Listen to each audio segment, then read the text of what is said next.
ओम शांती। आज बाप दादांचे अव्यक्त महावाक्य आहेत. रविवारची मुरली आहे 11/1/2026. पुनर्चलित मुरली आहे 20/10/2008. आजच्या महावाक्यांमध्ये परमात्मा सांगतात, संतुष्ट मनी बनून पूर्ण विश्वाला संतुष्टतेचा प्रकाश पसरवायचा आहे, संतुष्ट राहायचं आहे आणि सर्वांना आपल्याद्वारे संतुष्ट करायचे आहे. आज याचं विश्लेषण पूर्ण मुरलीमध्ये बापदादांनी सांगितलेलं आहे. संतुष्टता ज्याच्याजवळ आहे त्यांना काय काय प्राप्त होतं याचं विश्लेषण सर्वप्रथम परमात्मा करतात. परमात्मा सांगतात, जी संतुष्ट आत्मा आहे ती प्राप्ती संपन्न आत्मा असते. त्यांच्याजवळ सर्व प्राप्ती आपोआप येतात आणि त्यांच्यामध्ये संपन्नता यायला लागते, समृद्धी यायला लागते. संतुष्ट आत्मा कधीही अप्राप्त राहत नाही, अतृप्त राहत नाही. त्यांच्याजवळ सर्व प्राप्ती असल्यामुळे ती आत्मा तृप्त होते. जी संतुष्ट आत्मा असतात त्यांच्यामध्ये विशेषता आपोआप यायला लागतात. अनेक विशेषता आहेत, अनेक दैवी गुण आहेत. ते दैवी गुण आणण्यासाठी मेहनत नाही करावी लागत. ती आत्मा संतुष्ट असल्यामुळे त्यांच्या वागण्यातून, व्यवहारामधून, चालण्यामधून, स्वभावामधून संतुष्टता प्रकंपित होते आणि संतुष्टता वायुमंडलमध्ये पसरायला लागते. म्हणून अशा संतुष्ट आत्म्याच्या संपर्कात जी पण आत्मा येते ती संतुष्टतेचा अनुभव करते. संतुष्ट आत्म्याची आणखीन एक विशेषता आहे, संतुष्ट आत्मा परिस्थितीवर सदा विजयी बनते.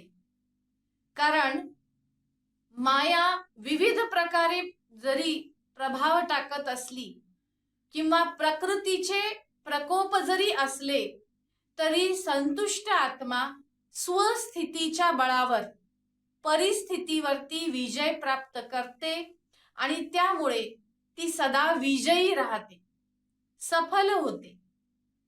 संतुष्टतेची विशेषता इतकी विशेष आहे की संतुष्टतेमुळे असंतुष्ट आत्म्यांना सुद्धा संतोषाचा अनुभव व्हायला लागतो.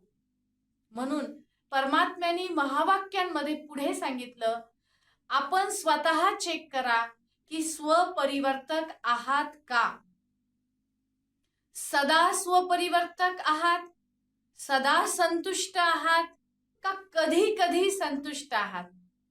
परमात्मा सांगतात, स्वतःला आत्मपरीक्षण करा, चेक करा आणि त्यानंतर आत्मविश्लेषणाच्या द्वारे स्वतःमध्ये परिवर्तन करा.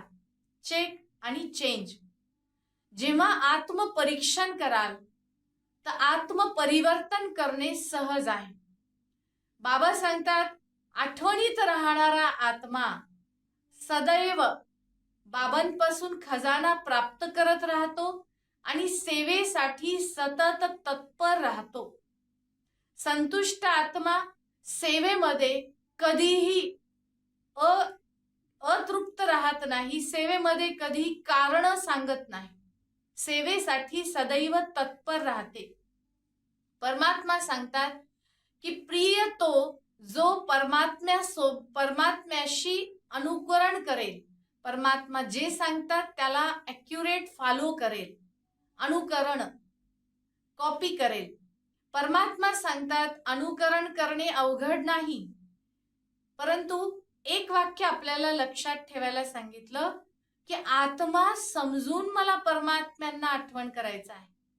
परमात्मा सर्वोच्च शक्ती आहे आणि सर्वोच्च शक्तीला आठवण करणे ही खूप सर्वोच्च अवस्था आहे.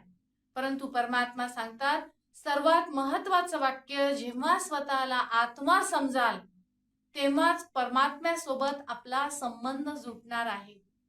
मी बाबांचा प्रिय मुलगा आहे का, ही गोष्ट पण आपल्याला चेक करायची. आणि आपण परमात्म्याचे प्रिय तेव्हाच बनू जेव्हा आपण आत्मा स्वतःला फील करू, अनुभव करू की मी आत्मा आहे. पुढे बाबा सांगतात की जे असंतुष्ट राहतात ते दुसऱ्यांनाही असंतुष्ट करतात. बाबा म्हणतात की बच्चे मला तर संतुष्ट करतात, आणि म्हणतात की बाबा सर्वांना संतुष्ट करणं आम्हाला शक्य होत नाही. शिवबाबा आम्ही तुम्हाला संतुष्ट करू, पुरुषार्थ आम्ही करू, पण सर्वांना संतुष्ट करणं आमच्यानी शक्य नाही, आम्ही ते करू नाही शकत आहे. तर बाबा सांगतात जेव्हा असंतुष्ट राहाल, एखादा तुमच्याकडून असंतुष्ट राहील, तेव्हा त्याचेही संकल्प विकल्प तुमच्यापर्यंत पोहोचतील आणि त्यांना पाहून तुमचेही व्यर्थ संकल्प चालतील. एखादा असंतुष्ट आत्मा व्यर्थ संकल्प तुमच्या प्रती चालवत आहे तर तुम्हालाही आपोआपच व्यर्थ विचार चालायला लागतील आणि व्यर्थाचंच वायुमंडल बनेल. तर दुसऱ्यांना जर आपण संतुष्ट करू शकत नाही तर परमात्मा सांगतात त्या आत्म्याप्रती तुम्ही इतकी शुभ भावना, इतकी शुभ कामना ठेवा की त्यांचे व्यर्थ संकल्पामुळे आपले व्यर्थ संकल्प नाही चालले पाहिजे.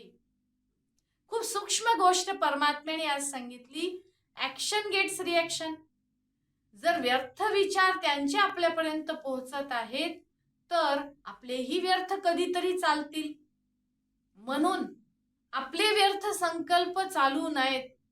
म्हणून परमात्मा सांगतात की व्यर्थ विचारांना स्टॉप करण्यासाठी त्या आत्म्याप्रती शुभ भावना, शुभ कामना ठेवा.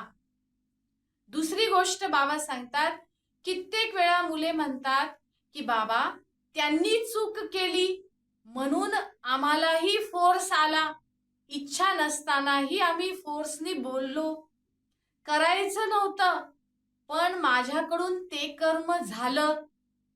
काही जण हे पण म्हणतात की बाबा आम्ही राग नाही केला पण थोडासा मुखानी अपशब्द गेला किंवा थोडंसं आम्ही जोराने बोललो. तर परमात्मा सांगतात त्यांनी चूक केली हे मान्य आहे की ते चूक आहे, पण त्यांनी केलेल्या चुकेवर तुम्ही क्रोध केला, क्रोधाचा अंश रोब अथवा फोर्स रागाच्या भानामध्ये आपण बोललात तर आपण कोणतं योग्य काम केलं. आणि चूक गोष्ट दुसऱ्या चुकीने ठीक होईल का? त्यांनी चूक केलं, आपणही चूक केलं तर ती गोष्ट बरोबर होईल का, योग्य होईल का? नाही होणार. म्हणून परमात्मा सांगतात त्यांनी चूक केलं तर आपण बरोबर करून त्याला, त्या परिस्थितीला संतुष्ट राहून दुसऱ्यांना संतुष्ट करून बदल करायचा आहे. परिस्थितीत बदल करायचा आहे, वातावरणात बदल करायचा आहे आणि प्रकृतीच्या व्हायब्रेशन मध्ये सुद्धा बदल करायचा आहे.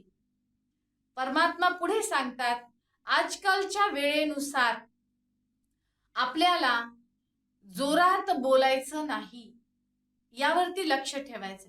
आपले बोल फोर्सचे अर्थात कोणाला टोचणारे, कोणाला दुःख देणारे असे शब्द आपल्याला बोलायचे नाही. कारण जोराने बोलणे अथवा परेशान होऊन बोलणे हा बदल नाही. कारण आपल्याला बदल करायचा आहे, सकारात्मक बदल करायचा असेल तर परेशान होऊन बोलणे हा तर बदलत नाही, याच्यामध्ये बदल होतच नाही, असे नकारात्मक शब्दही आपल्याला बोलायचे नाही. परंतु हा पण दुसऱ्या नंबरचा विकार आहे हे लक्षात ठेवून क्रोधाच्या अंशला सुद्धा आपल्याला सूक्ष्म रूपात मुळासकट संपवायचे आहे. मुखाने असे बोल निघावे जसे फुलांची वर्षा होत आहे. परमात्मा सांगतात बोल असे असावे की दुसऱ्यांना असे वाटावे की यांचे शब्द आम्ही ऐकावे. एखाद्या फुलांची वर्षा होत आहे असा अनुभव त्यांना व्हावा. मधुर शब्द, हर्षित चेहरा, मधुर वृत्ती, मधुर दृष्टी, मधुर संबंध संपर्क हेच सेवेचे खरे साधन आहे. परमात्म्याने महावाक्यांमध्ये याचं खूप सुंदर विश्लेषण केलेलं आहे. दृष्टी मधुर, कृती मधुर आणि बोल सुद्धा मधुर. कोणालाही दुःख देणारे शब्द आपल्या मुखातून निघू नये यावरती परमात्मा लक्ष द्यायला सांगतात. त्याचबरोबर समयानुसार आता सर्वांना चेहरा आणि व्यवहार याद्वारेच बाबांची प्रत्यक्षता आपल्याला करायची आहे. चेहरा अर्थात निश्चल चेहरा, ज्यामध्ये शुभ भावना, शुभकामना असावी, मधुरता असावी आणि त्याचबरोबर स्वभावामध्ये, व्यवहारामध्ये निर्माणता असावी, निरहंकारीपणा असावा. म्हणून आपल्या स्वतःला आपल्याला चेक करायचंय की सर्व आत्म्याप्रती आपल्या मनात शुभ भावना, शुभ कामना किती टक्के आहे. दुसरी गोष्ट, आपली वृत्ती शुभ, श्रेष्ठ, नॅचरल राहते का, निसर्गतः, बळजबरी नाही.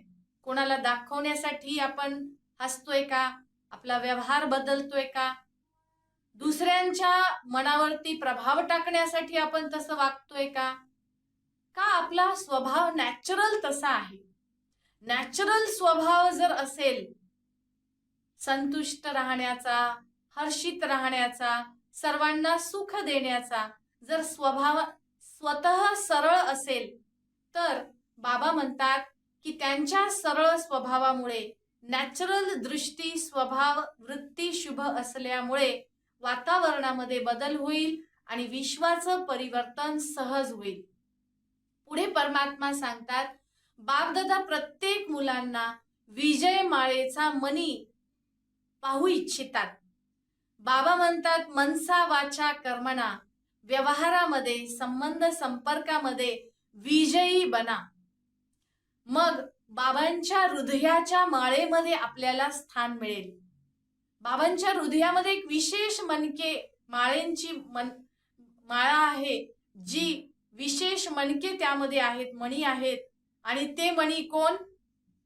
जे मनसा वाचा कर्मणा, व्यवहारामध्ये, संबंध संपर्कामध्ये विजयी राहतात. बाबा म्हणतात, तुम्ही बाबांना म्हणता माझा बाबा, आणि बाबा मुलांना म्हणतात माझे वारस अधिकारी बच्चे. फक्त अंतःकरणातून मेरा बाबा, माझा बाबा, मीठा बाबा, गोड बाबा असे शब्द आपले अनहद सहज निघत राहिले पाहिजे. श्रीमत हेच बाबांचा हात आहे ना. बाबा निराकार आहे, बाबांना हात नाही, बाबांना शरीर नाही, पण बाबांनी जी दिलेली श्रीमत आहे, बाबांनी जी रेषा आपल्याला प्रत्येक कर्माची ओढून दिलेली आहे, तेच बाबांचा हात आहे. आणि बाबांच्या हातात हात घालून आपल्याला जायचं आहे. बाबांना जसे आवडते तसे आपल्याला वागायचे आहे. मग आपण बाबांच्या हातामध्ये हात घालून बाबांच्या सोबत जाऊ. बाबांचा हात हातामध्ये अर्थात बाबांनी जे सांगितले, जसे सांगितले तसे आपल्याला आज्ञाधारकपणे करायचे आहे.